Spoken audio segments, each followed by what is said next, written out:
Hello, everyone. This is Robert Rico, real estate agent with Better Life Realty. I'm also a real estate investing specialist. Today, I'm so excited to share with you all some great information, including my real estate predictions of 2023, as well as when to know when is a good time to buy or sell real estate and get a good deal. Now, before moving forward, as a disclaimer, the information and content of this video and any comments or discussions associated are for educational purposes only and should not be construed as financial or legal advice. You should also do your own research and continue your path to financial education so that you can recognize and act on the opportunities as it presents itself to you. As you may have heard recently, the Federal Reserve raised interest rates. Now, to give you a broad overview for those of you not familiar about the Fed, let me go over a couple of general information about the Fed. The Federal Reserve System is the central bank of the United States. It performs 5 general functions to promote the effective operation of the U.S. economy and more generally the public interest. One of the many functions is the Federal Reserve conducts the nation's monetary policy.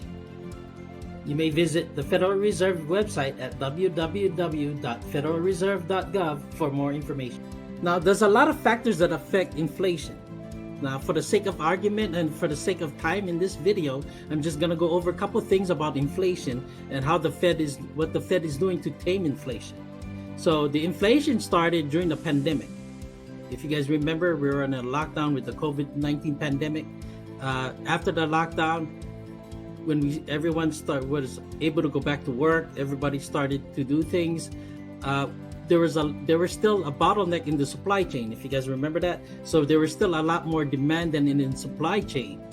So even back in 2021, we started to see price of everything started going up, right? Gas prices, housing prices, food prices, including with housing materials like lumber. If you guys remember 2021, there was a lumber issue in the shortage in inventory as well as the pricing. Right now, the Fed's job is to tame that inflation. One of the tools to bring inflation down is to increase interest rates. So in 2022, they started increasing interest rates. Now in June 2022, inflation was at 9.1%. Now the Fed, their goal, and they're committed to the goal to bring inflation rate to 2%. So that means they need to increase interest rates, continue raising interest rates until they get to 2%. Now, the reason why is when they raise interest rates, higher Fed interest rates means it gets more expensive to borrow money in financing a car, home, or even your purchase something on a credit card. So that means the Fed is trying to lower the demand. If you guys understand that part, they're trying to lower the demand. That way the supply can catch up.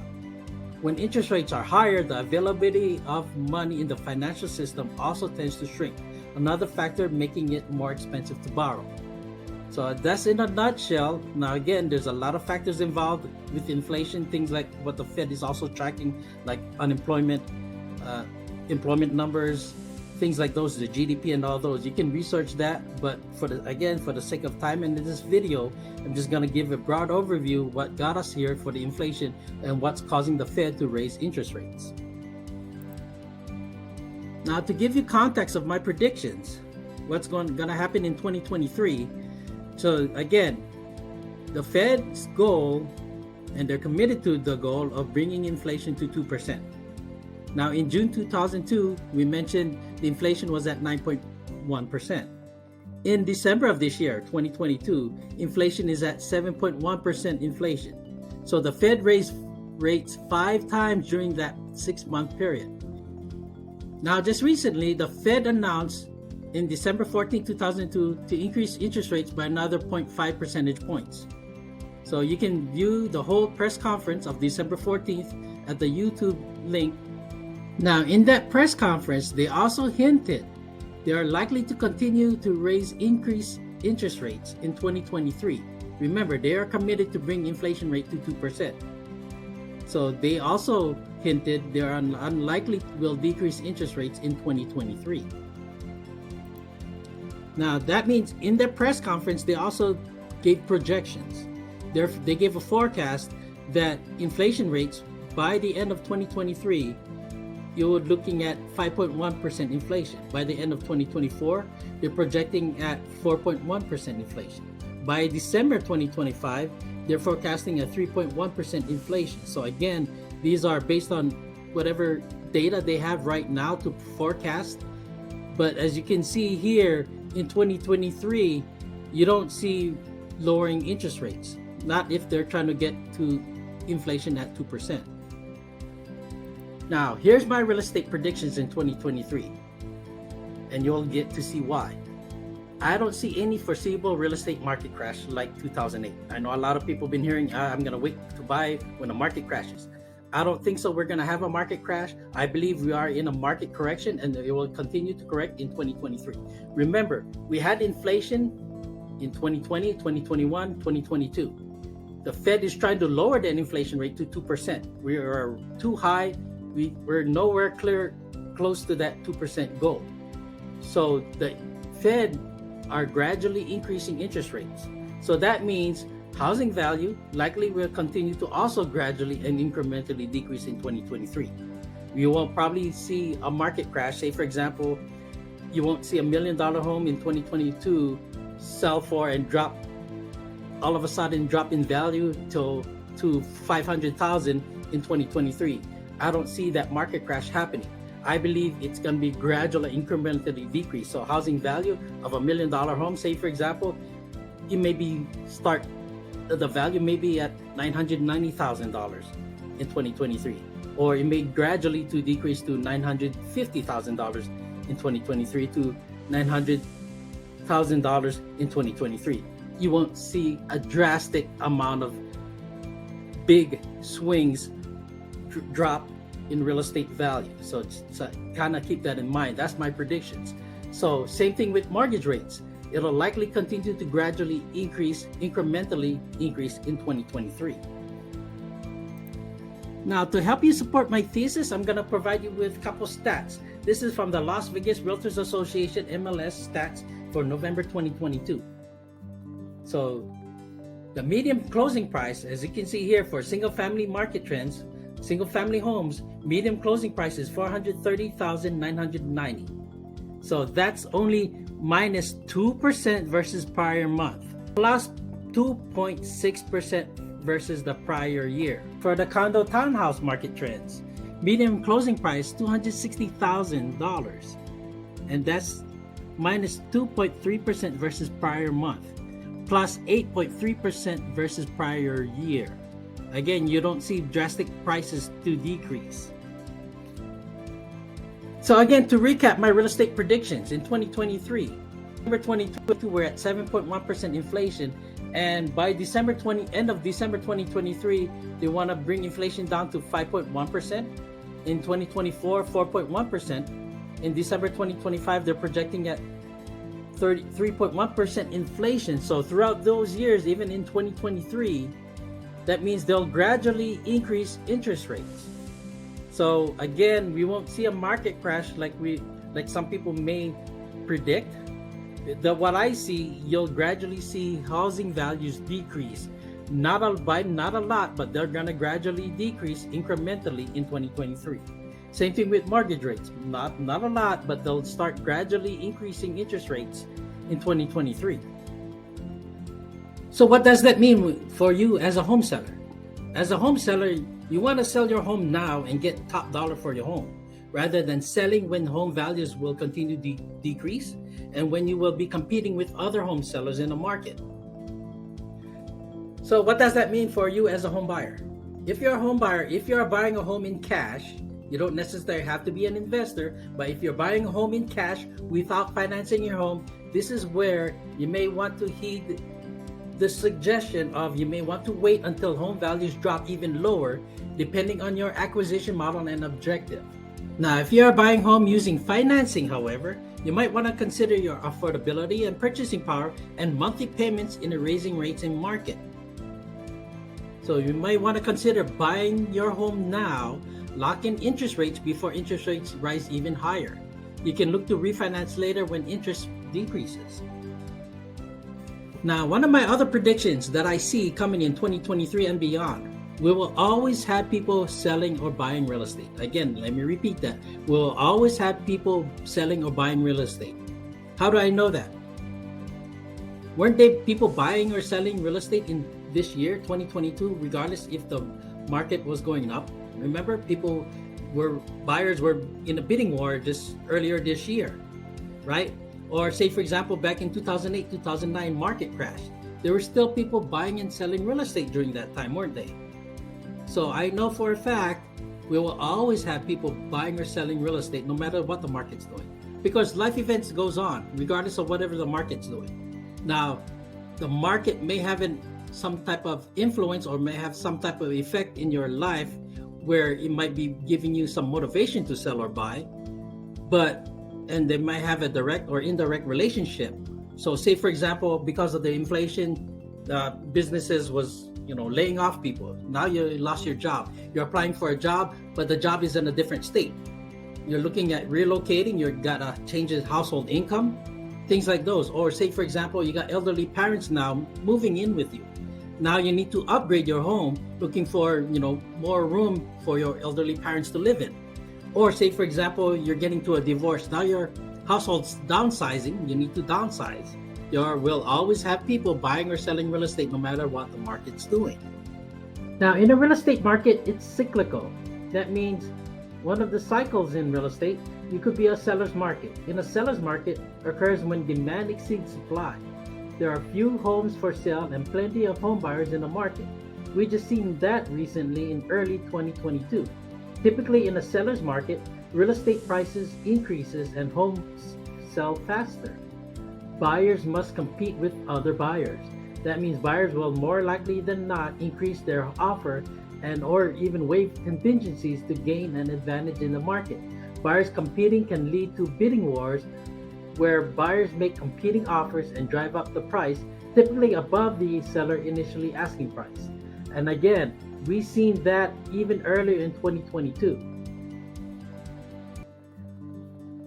Now, another part in the real estate market cycle is the buyer's market. Now, a buyer's market occurs when supply exceeds demand. There are plenty of homes for sale and few home buyers in the market.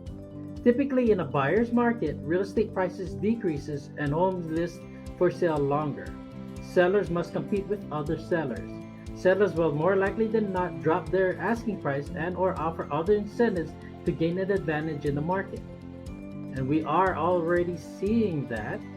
Even though the data shows it may still be a seller's market, the actions right now shows we're getting into a buyer's market. Now, when is it a good time to buy or sell real estate? Now, it depends on your objective. Are you going to be a homeowner for you and your family to live in? Or are you looking to invest in real estate? Because there's a difference. Yes, when you're buying a home for you and your family, it's an investment, but it's a long-term investment. You're making a long-term investment in you and your family's living lifestyle. Let me repeat that. You are making a long-term investment in you and your family's living lifestyle. If you are real estate investing, you are investing for profit and income. There's a big difference between those two objectives. Now, for home ownership, as you can see on the left, housing value appreciates over time. And all those factors does help the property value appreciate. Say, for example, location, market, things like those, improvement on a home, things like those can help your home value appreciate. Now, here's what you also have to consider as a home ownership, and that's why I emphasize you are making a long-term investment in you and your family's living lifestyle. And this is what I call, if you look at the right, it's gonna give you a picture of a family because it gives you some idea of the intrinsic value that comes with home ownership. Let me repeat that. You're looking also for intrinsic value in home ownership. I'm gonna give you some examples what I mean by intrinsic value. So just remember, you are making a long-term investment in you and your family's living lifestyle as a home ownership. So say, for example, you're looking for your dream home where you and your family can start enjoying and start living a wonderful lifestyle. You want to create memorable moments together, celebrate special occasions and holidays where you invite family, friends, or even your neighbors to your home for Thanksgiving, New Year's, Christmas, or celebrating your kid's birthday. You're looking to also enjoy amenities living in your great neighborhood. Say, for example, you found a neighborhood where it's close to a golf course where you love golfing. That may be an intrinsic value to you. Or say, for example, you have a family pet a pet dog that you need to take to a walk. And if you live close to a, say for example, a dog park, that might be an intrinsic value because it's close to a dog park. So things like those. Or maybe, say for example, you're meeting your neighbors, make new friends, get involved in your neighborhood community, say for example, neighborhood watches, or you're getting involved in some type of activities in your neighborhood. Things like those are some of the intrinsic values come with home ownership. So again, I have to emphasize, for home ownership, you are making a long-term investment in you and your family's living lifestyle. Now, again, I want to emphasize that there is a big major difference between home ownership and real estate investing, because I know I've been talking to buyers and they tend to think, okay, buy low, sell high, buy low, sell high. Okay, so again, let me keep you in mind that as a home ownership, you are making a long-term investment in you and your family's living lifestyle. Yes, there's some truth to it. Housing value do appreciates over time. Now, after years living in your home, when you and your family decide to sell the home, you are hoping the real estate market will be in your favor to sell more than what you bought it for. Again, the reason why I put hope is because you never know what's going to happen to the market in 3 years from now, 5 years from now, 10 years from now, or maybe even 30 years from now when you decide to sell your home. So again, at that time, what if the market actually crashes during that time you're selling? You may not sell more than what you bought it for. So again, there's no guarantee what's going to happen when you sell it later on in life. But again, your main focus as a home ownership, again, you are making a long-term investment in you and your family's living lifestyle. Now, what if you're not ready to buy? Now, if you haven't known, the rental market is also hot. So you can ask me about our Better Than Rent Right to Purchase program, where you look for homes for sale, lock in rent rates, lock in right to purchase prices, and buy anytime during your lease agreement. No obligation to buy. Now you can give me a call, email me, check out my website, or even check out my YouTube videos. Now, to help you understand the difference between buying for home ownership and buying for real estate investing, I'm going to cover some of the real estate investing strategies. In a minute, I'll explain more about wholesale. In a minute, some of the investing strategies you may see out there in the marketplace is fix and flip. You may be familiar with that, where people buy, fix it up, put it on market again. Or rental. Some people buy real estate as an investment and provide renting. They're in a rental market. It could be a short-term rental like Airbnb or a traditional long-term rental. Now, for the sake of time, I'm just going to give you a broad, quick overview of wholesale investing. In wholesale investing, you are signing a contract. You're talking to a homeowner. You're giving the homeowner, you're assigning a contract to the homeowner saying, hey, here's the price I'm going to offer for your home. And you as a wholesaler going to find a buyer for that home. And you get what it's called assignment fee. So here's an example. Say, for example, there's a home after repair value is $450,000. This is just an example. Now, again, I talked about the motivation of a homeowner, right? When they're selling their home, there might be, distress, things like those. How's them motivated? That is key for the home seller, investor, to give an offer where the homeowner may likely have to accept the offer. Say, for example, a wholesale investor, after repair value is $450,000, they determine it to be at $450,000. They'll offer the homeowner the home at a contract of $315,000. Right? Now, as a wholesale, they'll list it for $360,000. Right?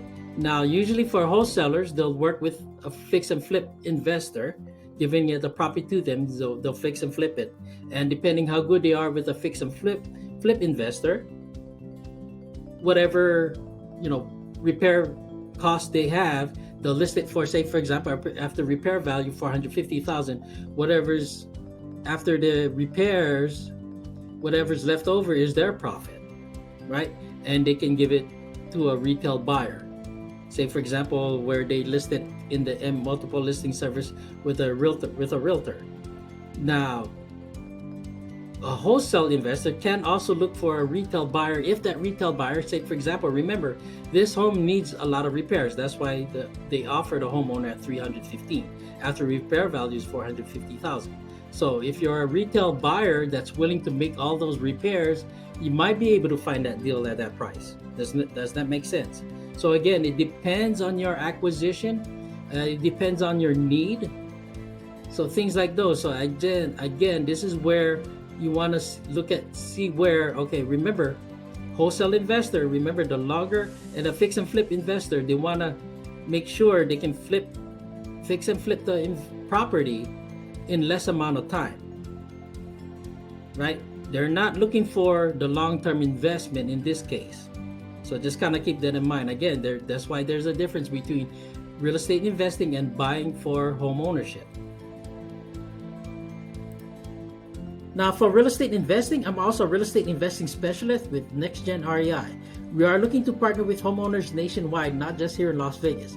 So if you want to turn your home into a higher income producing asset or bring beyond living homes in your community, or if you want to get involved in our other real estate investing projects, give me a call. Now stay tuned for part 2 of my video, when is a good time to buy or sell real estate and get a good deal. I'm going to go over more about home ownership and real estate investing. In part 2, I also go over selling strategy pyramid and the buying strategy pyramid and how those relate to finding a good deal. Now I'd like to hear from you. I'd like to hear your comments or maybe even your predictions. What do you think the real estate market gonna do in 2023? So don't forget to comment below and click the like button and share. And don't forget to click the subscribe button. That way you don't miss part 2 as well as other important videos that I made for you. Happy house hunting, everyone!